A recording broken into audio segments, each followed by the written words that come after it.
দাদা, দেখে চলতে পারেন না? ক্ষমা করবেন দাদা, আসলে খেয়াল করিনি। আরে উটির বাবা, কি হলো? চোখ মুখ দেখে মনে হচ্ছে খুব মনমরা। আর কি বলবো গোপাল দাদা, কদিন পরে মনে হচ্ছে না খেতে পেয়ে মরে যাব। কেন, কি হয়েছে? হঠাৎ এরকম বলছো কেন? আর কেন বলবো না, এত জলের অভাব, আমার জমিতে এবার নামমাত্র ধান হয়েছে, রোদের তেজে সব শস্য পুড়ে যাচ্ছে। এ কি বলছো গো পুটির বাবা? হ্যাঁ ঠিকই বলছি গো গোপাল দাদা, অর্থের বড় অভাব, তার ওপর কদিন পরেই রাখি পূর্ণিমা। এখন আমারও যে ট্যাগ খালি, কি যে করি। এই তো একটু আগেই মন্ত্রী মশাইয়ের বাড়িতে ধার চাইতে গেলাম, গিয়ে তো দেখি অন্য কাণ্ড। কি কাণ্ড? মন্ত্রীমশাই রাত বিরেতে মুর্শিদাবাদে কাদা মাখতে যাবেন আর খাটনি হবে আমাদের। বলছি মন্ত্রী মশাই আছেন? কিছু টাকার দরকার ছিল। মন্ত্রীমশাই ছুরি কাঁচি ছাড়া অন্য কিছুতে বা কাউকে ধার দেন না। আসতে পারো। আচ্ছা, এই ব্যাপার, আমি দেখছি কি করা যায়। আচ্ছা গোপাল দাদা। বাবারে বাবা, আজকে দেখছি একটা চমৎকার হয়ে গেছে। কি চমৎকারের কথা বলছেন মহারাজ? সভাকবি আজকেও এখনো আসেনি? হ্যাঁ ঠিক তাই, আজকে গোপাল চলে এসেছে, কিন্তু সভাকবি এখনো বেপাত্তা। কি ব্যাপার সভাকবি, ইদানিং দেখছি তোমার খুব দেরি হচ্ছে। আর কি করব বলুন মহারাজ, আমি তো রাত জেগে কবিতা লিখি, সকালবেলা ঘুম থেকে উঠতে তাই দেরি হয়ে যায়। এই ব্যাপার? শুধু তাই না, আমি সকালে ঘর মুছে, বাসন মেজে, কাপড় কেচে, বাজার করে, নিজের রান্না নিজে করে তারপর রাজসভায় আসি, তাই দেরি হয় আর কি। আরে তোমার যদি একটা বউ থাকতো। বউ মানে খেজুর গাছ, কাটা আছে পাতা নেই, শুধুই অশান্তি। এই তুমি থামো গোপাল। কি হলো? কি হলো? আপনি ঘুমন মন্ত্রী মশাই।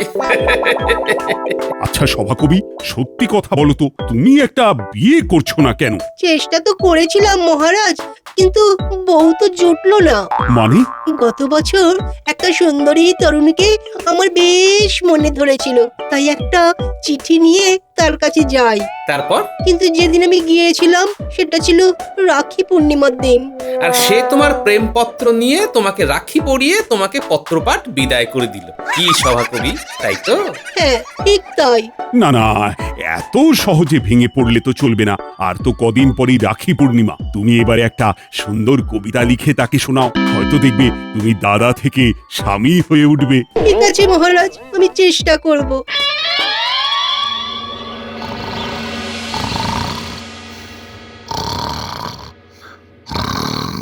ওই তুমি তো সেই ভোরবেলা যে ফিরলে, কি হলো? কিছুই তো জানালে না। আরে ঘুমোতে দাও। উফ, সারা রাত ঘোড়া ছুটিয়ে গেছি, ঘোড়া ছুটিয়ে এসেছি, এখন কদিন এভাবেই যাতায়াত করতে হবে, তাহলে এই পুরো পরিকল্পনা সাজিয়ে ফেলতে হবে। সে পরিকল্পনা আমাকে কিছু বলো বলো। আর এখনো সেভাবে কিছু আলোচনা হয়নি। গতকাল নবাব বাহাদুর খুব ব্যস্ত ছিলেন, তাই আমাকে সময় দিতে পারেননি। আমি আজকে আবার যাব, তাই এখন ঘুমোতে দাও। বেশ, যা তোমার মর্জি।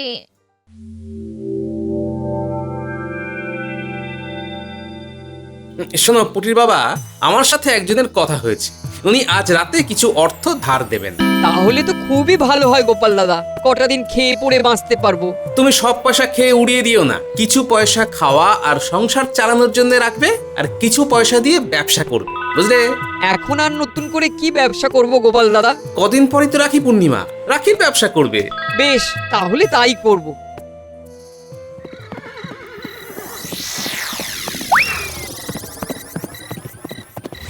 আরে আরে, মন্ত্রী মশাই আজকে রাতেও ঘোড়া নিয়ে বেরোচ্ছেন? না, ব্যাপারটা তো সুবিধের মনে হচ্ছে না, একটু নজর রাখতে হবে মনে হচ্ছে।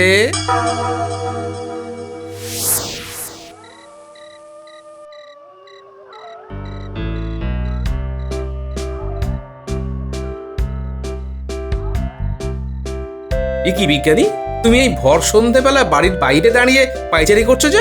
কোনো চিন্তা? চিন্তা মানে গভীর চিন্তা। বিজ্ঞান যত এগিয়ে যাক, প্রকৃতির কাছে সে কিছুই না। কেন কেন? এই দেখো না, আমাদের কৃষ্ণনগরে এত গরম, আর ওদিকে মুর্শিদাবাদে শুনেছি নাকি বৃষ্টি হয়ে একেবারে চারিদিক কাদা কাদা অবস্থা। আচ্ছা, সেই জন্যে আজ সকালে মন্ত্রীর ঘোড়া পরিষ্কার করছিল বটা কি ঘটা। হলো গোপাল, কি আবার ভাবছো? না কিছু না, তুমি কি ভাবছো বলো তো বিজ্ঞানী? আমি তো ভাবছি যদি এমন একটা যন্ত্র বানানো যেত যা দিয়ে মেঘ তৈরি করা যায়, তাহলে তাহলে দারুণ হতো।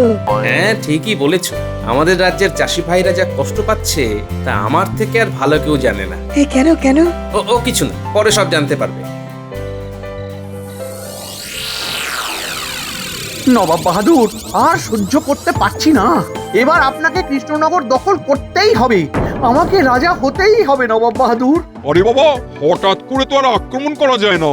কৃষ্ণচন্দ্রের তো সামরিক শক্তি আগের থেকে অনেক বেশি উন্নতি হয়েছে। আমার আমার একটা উপায় জানা আছে নবাব বাহাদুর। কি উপায় বলো? শুনুন তাহলে। দারুণ বুদ্ধি। আর একটা কথা আছে নবাব বাহাদুর। কি কথা বলো? এই আপনার মুর্শিদাবাদে দুদিন আগে এত বৃষ্টি হয়েছে, এখনো চারিদিক কাদা কাদা রাস্তা। একটু রাস্তার যত্ন নিন। বেশ বেশ বেশ, আমি উজিরকে বলে দেবো ব্যাপারটা দেখতে। তাহলে আমি এখন আসি নবাব বাহাদুর। হ্যাঁ, এসো এসো এসো।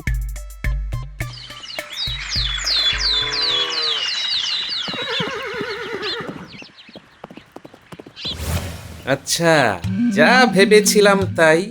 গতকাল রাতেও মুর্শিদাবাদে গিয়েছিলেন। এই আজকে কিন্তু তোমাকে বলতেই হবে। হ্যাঁ, আজকে তোমাকে বলেই ঘুমাবো। ঘন্টাখানেক না ঘুমালে শরীরে বল পাবো না। তাহলে বলো। শোনো, আর তো কয়েকদিন পরেই রাখি পূর্ণিমা। হ্যাঁ তো। ঠিক রাখি পূর্ণিমার দিন রাতের বেলা নবাব বাহাদুর সাধারণ গ্রামবাসীর ছদ্মবেশে অনেক প্রহরীকে কৃষ্ণনগরে পাঠাবেন। ওমা, তাতে কি হবে? তারা ঠিক পরের দিন সকাল সকাল মহারাজের ওপর আক্রমণ করবে। এতে তোমার কি লাভ? আরে আমারই তো লাভ। মহারাজ অক্কা পাবেন আর রাজ সিংহাসনে চড়ে বসবো আমি। আমি তো রাজা। আমি ভাবো রানী। বেশ, আমি ঘুমোতে গেলাম। এতদিন জানতাম আমাদের মন্ত্রী ষড়যন্ত্রী, এখন তো দেখছি উনি দ্বাদশ যন্ত্রী। বাবা রে বাপ।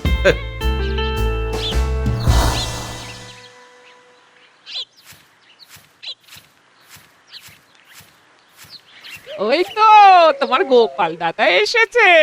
সারা রাত কোথায় ছিলে গো? সেসব তোমাকে পরে বলবো, তুমি এখন ঘরে যাও দেখি। আর শোনো পুটির বাবা। অর্থের জোগান হয়েছে? হ্যাঁ হয়েছে। শোনো, আমাদের কৃষ্ণনগরের সকল পুরুষদের জন্য তোমাকে রাখি বানাতে হবে। এত রাখি কে কিনবে গোপাল দাদা?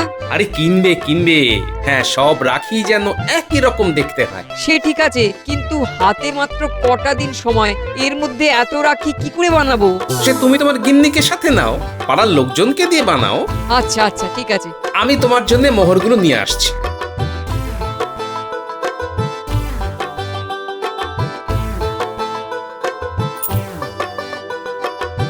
ধন্যবাদ গোপাল দাদা, আমি যত তাড়াতাড়ি সম্ভব তোমার এই ঋণ মিটিয়ে দেবো। আমার না, আমি যার কাছ থেকে ধার নিয়েছি তার ঋণ। হ্যাঁ হ্যাঁ হ্যাঁ, নিশ্চয়ই নিশ্চয়ই। এই যে শোনো, উপকার করছো ভালো কথা, কিন্তু একজনের জন্য উপহারও কিনতে হবে, সেটা মনে আছে তো? কি কার জন্য আবার উপহার কিনবো? এই গিন্নি, তুমি আমাকে রাখি পরাবে নাকি যে তোমাকে আমি উপহার দেবো? এই কথা ঘুরিও না। রাখি পূর্ণিমার দিন বিকেল বেলা আমার ভাই আসবে। ও চিঠিতে লিখেছে কি তোর হাতে রান্না অনেকদিন খাইনি, তাই এক সপ্তাহ তোর বাড়িতে থাকবো, জমিয়ে খাবো। হ্যাঁ, আর জামাই বাবুর ট্যাঙ্ক ফাঁকা করবো। ও কিন্তু খাসির মাংস খেতে খুব ভালোবাসে। আমার মাথাটাই দিয়ে দিও। যত সব, এমনিতেই ধার দেনা করে লোকজনকে সাহায্য করছি, তার মধ্যে যত সব আদিক্ষেতা। তুমি আমার ভাইকে নিয়ে এরকম কথা বললে? থাক, আমার ঘাট হয়েছে। ঘাট না, পুকুর। যাও পুকুরে গিয়ে স্নান সেরে এসো।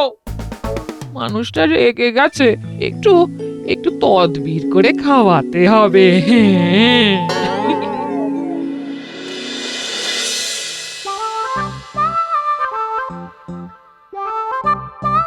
বাহ, এ তো সদল বলে কাজ শুরু করে দিয়েছে দেখছি। হ্যাঁ, ছেলে মেয়েগুলো কাজের ফাঁকে আমাকে সাহায্য করছে। বিশ্বের ইতিহাসে প্রথমবার নিজের রাখি নিজেই বানাচ্ছি। কেন কেন? ওমা, এই রাখির মধ্যে থেকেই তো একটা একটা রাখি পুটি আমাকে পরাবে? তাও বটে। তা পুটির বাবা, আমার কথাটা মনে রেখে কাজ করছো তো? হ্যাঁ গোপাল দাদা, সব রাখি একরকম নকশার হচ্ছে, এই নিয়ে তুমি কোনো চিন্তা করো না। বেশ বেশ বেশ, তাহলেই হবে।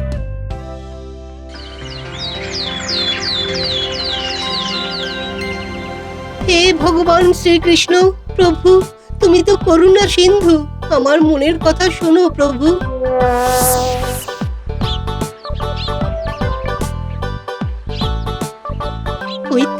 ওই তো এক রূপসী, যাই এই বেলা মানে মনের বার্তাটা প্রেরণ করে আসি।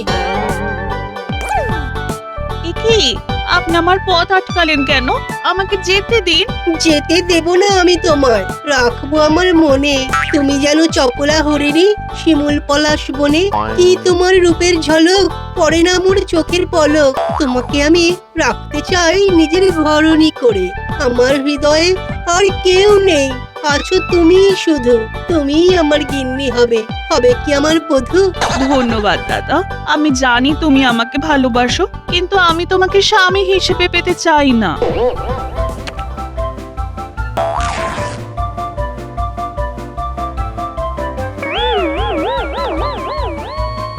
আজ থেকে তুমি আমার দাদা আর আমি তোমার বোন।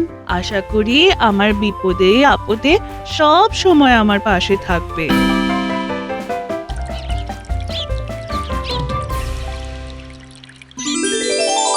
দেখেছো, আজ এই পুণ্য দিনে সবাই রয়েছে, শুধু মন্ত্রী নেই। বাদ দিন মহারাজ, মন্ত্রী মশাই এমনিতেও রাত সময় এসে কদিন ধরে ঘুমোচ্ছিলেন।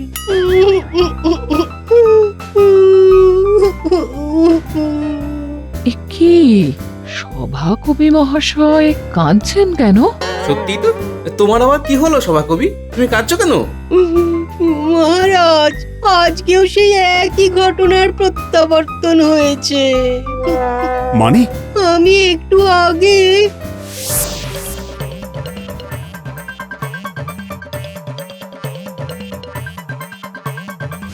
কষ্ট পেও না সভাকবি, একদিন তুমি ঠিক তোমার নিজের মনের মানুষ পেয়ে যাবে। হ্যাঁ, আর কান্নাকাটি নয়, তোমরা সবাই একে একে এসো, আমি তোমাদের আজ রাখি পরাবো।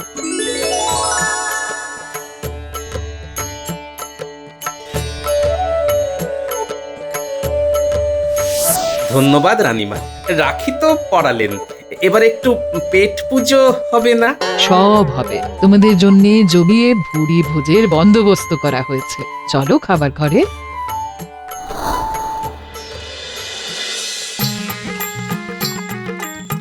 রানীমার লুচির সাথে এই কাবলি ছোলা আর পনিরের তরকারিটা যা হয়েছে না, কি বলবো। সুস্বাদু সুস্বাদু। সুস্বাদু তো হবেই, রানীমা আজ নিজের হাতে রান্না করেছেন যে। আরে আরো কয়েকটা লুচি নাও গোপাল। আমি তো রাজসভাসদ বলে এই ভালো মন্দ খেতে পাচ্ছি, কিন্তু আমার চেনা অনেকেই আছে যারা রানীমার হাতে রাখি পড়তে চায়। বেশ, তো তাদের আসতে বলো। আচ্ছা রানীমা, আমি খেয়ে উঠেই তাদেরকে জানিয়ে দিচ্ছি, দুপুরবেলা চলে আসবে। হ্যাঁ বেশ।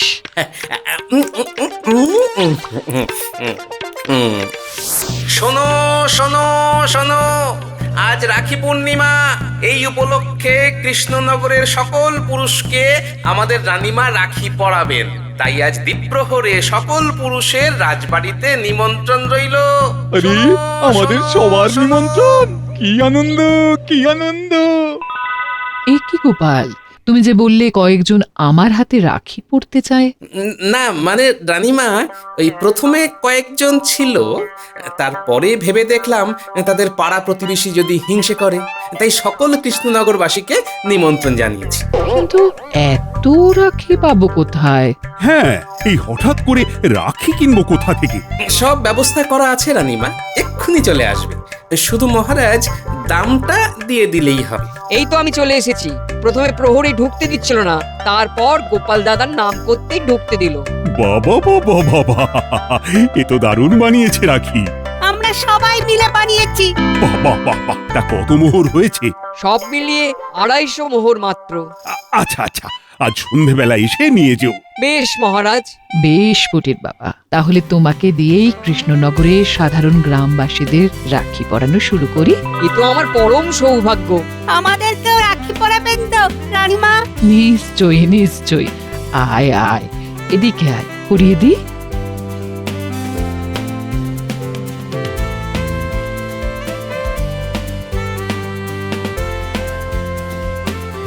আমাদের এই রাখি বন্ধন পর্বের বাকি অংশ রাজবাড়ির বাগানে করলে ভালো হয়। হ্যাঁ তাই হোক। আর পুঁটির বাবা আর বাচ্চারা তোমরা কিন্তু রাজবাড়িতে খেয়ে যেও।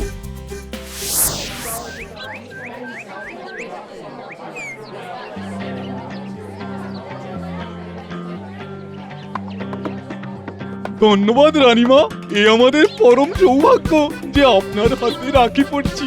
আপনার মতন দিদি থাকলে আমাদের আর চিন্তাই নেই। তাহলে একটা কথা মনে রেখো, এই রাখি রানীমা পড়াচ্ছেন। অন্তত 1 সপ্তাহ এই রাখি তোমরা কেউ খুলবে না। না না, খুলবো না।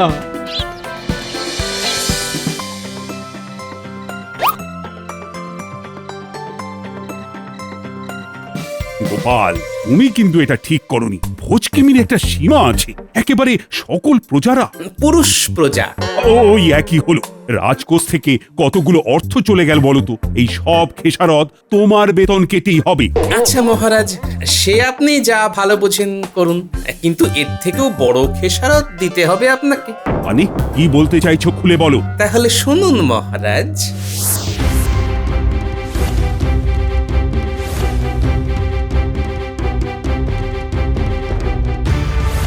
কি সর্বনাশ! তার মানে তো নবাবের সৈন্যরা ইতিমধ্যেই কৃষ্ণনগরে ঢুকে পড়েছে। হ্যাঁ, তাও আবার সাধারণ গ্রামবাসীর ছদ্মবেশ। কি এবার ওদের ধরবো কি করে? কেন মহারাজ, রাখি দিয়ে আজ দুপুরে সকল পুরুষ প্রজাদের রানীমা রাখি পরিয়েছেন, আর সব রাখি একই রকম, আর কোনো প্রজাই রাখি খুলবে না। তাই সেনাপতি আর আমাদের সৈন্যকে এক্ষুনি পাঠান, যাদের হাতে রাখি নেই তাদেরকেই ধরে নিয়ে আসুন। সব বাড়িতে গিয়ে ঘুরতে বলবেন, আমার বাড়িতেও ছাড় দেবেন না। উফ গোপাল, তোমার কি বুদ্ধি! তাড়াতাড়ি কাজ শুরু করুন মহারাজ, কারণ ওরা ভোর ভোর আক্রমণ করার মতলব এঁটেছে। আমি এক্ষুনি ব্যবস্থা নিচ্ছি।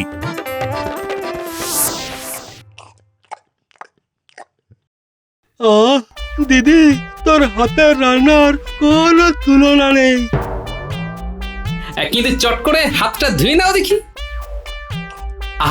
যা বলছি তাই করো না, পরে আবার খাবে। গিন্নি, এবার এই রাখিটা তোমার ভাইকে পরিয়ে দাও, নইলে বিপদ এক্ষুনি ঘনিয়ে আসবে।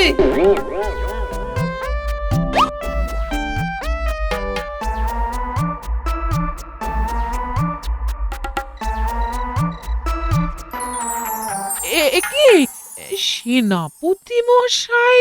হ্যাঁ, দেখি দেখি আপনার হাত দেখি, কবজিটা দেখি। এই তো দেখুন না। ঠিক আছে, এই কবজিতে রানীমার পরানো রাখি আছে। এই চলো, এ বাড়িতে কেউ নেই। কি আমার কবজি দেখলো কেন?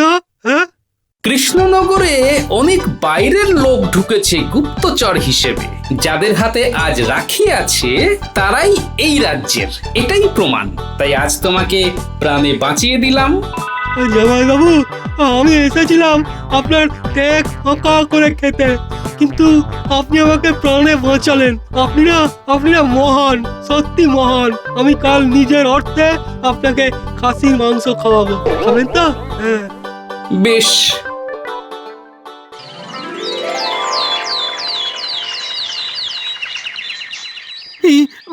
বিশ্বাস করুন মহারাজ, আমি আমি আমি আমি আপনাকে বুঝিয়ে বলছি। আর বোঝাতে হবে না মন্ত্রী, তোমার সব চক্রান্ত ধরা পড়ে গেছে। হ্যাঁ, সব এই মন্ত্রী মশাইয়ের জন্যই হয়েছে। উনিই আমাদের নবাব বাহাদুরকে এই বুদ্ধি দিয়েছিলেন মহারাজ। আর গোপাল সব চাল পাঞ্চাল করে দিল। সেনাপতি, বলুন মহারাজ।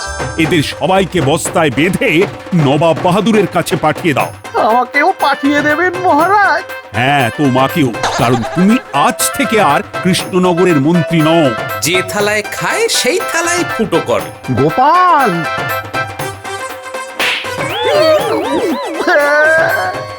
আমার গোপাল সব ভেস্তে দিল, আমার ডানগুলো চলে গেল।